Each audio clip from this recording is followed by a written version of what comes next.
পরিবেশ নীতিবিদ্যা কি, কোথা থেকে এবং কিভাবে এই ধারার উদ্ভব হলো, এর উদ্দেশ্য কি, এই সব বিষয়ে একটি প্রাথমিক ধারণা তোমাদের হয়েছে।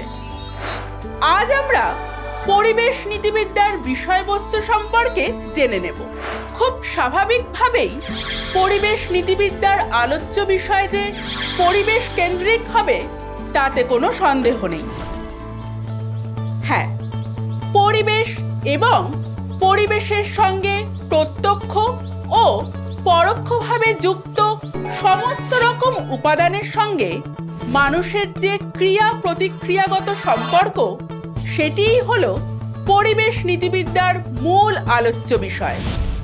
তোমরা তো একথা জেনেছ যে কোন প্রেক্ষাপটে দাঁড়িয়ে ব্যবহারিক নীতিবিদ্যার একটি স্বতন্ত্র শাখা হিসেবে পরিবেশ নীতিবিদ্যা জন্ম নিয়েছিল। মানব সভ্যতার অস্তিত্ব যখন পরিবেশ দূষণের ভারে বিপন্ন হতে বসেছিল, ঠিক সেই সময় সেই প্রয়োজনে পরিবেশ সংরক্ষণের তাগিদে জন্ম হয়েছিল পরিবেশ নীতিবিদ্যার।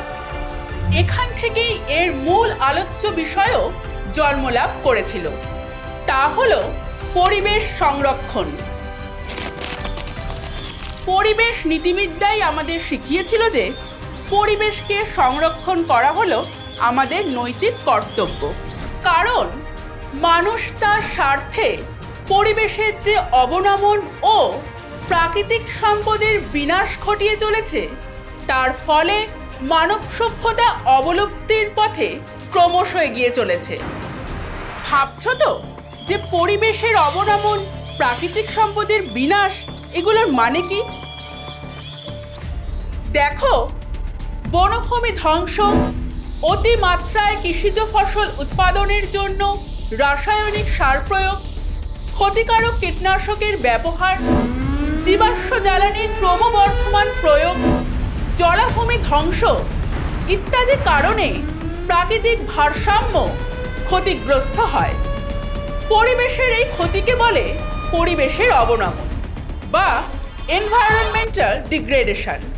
অন্যদিকে মানুষের বিভিন্ন উন্নয়নমূলক কাজে প্রাকৃতিক সম্পদের অতিরিক্ত ব্যবহারের ফলে প্রাকৃতিক সম্পদের যে পরিমাণগত ও গুণগত অবনমন ঘটে, তাকে প্রাকৃতিক সম্পদের বিনাশ বা ডিপ্লিশন অফ ন্যাচারাল রিসোর্সেস বলে। এখন তোমরা একটু চিন্তা করে দেখো যে প্রাকৃতিক সম্পদের ওপরে কিন্তু মানব সভ্যতা নির্ভরশীল। আমাদের প্রাণ ধারণের জন্য সবথেকে গুরুত্বপূর্ণ যে উপাদান অক্সিজেন, তা আমরা পাই উদ্ভিদ থেকে। এই উদ্ভিদকুলের সুরক্ষার জন্য পৃথিবীর জল, মাটি, উষ্ণতা ইত্যাদিকে সুরক্ষিত রাখাও ভীষণ প্রয়োজন, কারণ এগুলি বিনষ্ট হলে উদ্ভিদকুল ধ্বংস হয়ে যাবে। এই জন্যই প্রয়োজন পরিবেশ সংরক্ষণের। আর এই পরিবেশ সংরক্ষণের জন্য সবার প্রথমে প্রয়োজন মানুষকে পরিবেশের নৈতিক মর্যাদা বোঝানো। মানুষকে বোঝানো যে পরিবেশ কেবল ভোগের বস্তু নয়, পরিবেশ মানুষের জীবনের অবিচ্ছেদ্য অংশ। তার ভারসাম্য রক্ষা করা মানুষেরই দায়িত্ব। তাই পরিবেশ সংক্রান্ত বিভিন্ন সমস্যা যেমন দূষণ, জলবায়ুর পরিবর্তন ইত্যাদির ক্ষেত্রে আমাদের কর্তব্য কী, তাও পরিবেশ নীতিবিদ্যার আলোচ্য বিষয়।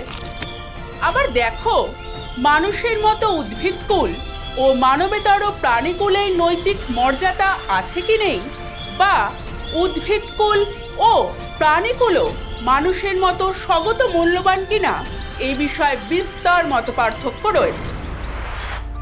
এই মতপার্থক্য পরিবেশ নীতিবিদ্যার একটি গুরুত্বপূর্ণ আলোচ্য বিষয়।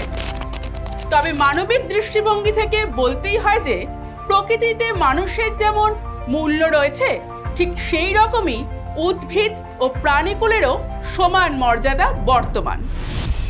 কারণ মানুষের মতো উদ্ভিদ এবং প্রাণী প্রকৃতির অঙ্গ। তাই উদ্ভিদ এবং প্রাণীর কল্যাণের বিষয়টি পরিবেশ নীতিবিদ্যার একটি গুরুত্বপূর্ণ আলোচ্য বিষয়। বিপদসংকুল উদ্ভিদ ও প্রাণীর প্রজাতির প্রতি সচেতনতা এর আওতায় পড়ে। পরিবেশ নীতিবিদ্যার বিষয়বস্তু নিয়ে আলোচনা করতে গেলে প্রসঙ্গক্রমে পরিবেশ নীতিবিদ্যার ব্যাপ্তির আলোচনাও এসে পড়ে। পরিবেশ নীতিবিদ্যার ব্যাপ্তি সুদূর প্রসারী। এই ব্যাপ্তি একদিকে যেমন স্থানগত, অপরদিকে আবার কালগত। এসো প্রথমে আমরা পরিবেশ নীতিবিদ্যার স্থানগত ব্যাপ্তি জেনে নিই। জল, জমি, বাতাস সহ পৃথিবীর সমগ্র জীবকুল পরিবেশ নীতিবিদ্যার পরিধির অন্তর্ভুক্ত। মানুষের কর্মের প্রভাব এখন মহাকাশেও ছড়িয়ে পড়েছে। বিগত কয়েক দশক ধরে কৃত্রিম উপগ্রহগুলির ধ্বংসাবশেষ যেভাবে মহাকাশে বৃদ্ধি পাচ্ছে, তার নৈতিক বিচারও পরিবেশ নীতিবিদ্যার অঙ্গ। তাই বলা যায় যে বিশাল বনাঞ্চল থেকে শুরু করে মহাশূন্য অবধি সমগ্র ব্রহ্মাণ্ডই নৈতিক মূল্যে মূল্যবান এবং সেই জন্য তা পরিবেশ নীতিবিদ্যার আলোচ্য বিষয়। এবার আমরা পরিবেশ নীতিবিদ্যার কাল ব্যাপ্তি সম্বন্ধে জানব। অতীত, বর্তমান, ভবিষ্যৎ এই তিন কালের কোনোটিই পরিবেশের বহির্ভূত নয়।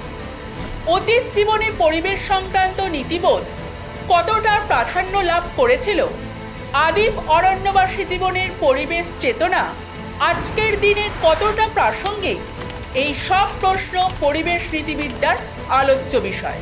আবার পরমাণু বিস্ফোরণের পরীক্ষা নিরীক্ষা কী অর্থে জীবকুলের ভবিষ্যৎ নষ্ট করে তুলতে পারে, তাও পরিবেশ নীতিবিদ্যার আলোচনায় অপরিহার্য হয়ে ওঠে।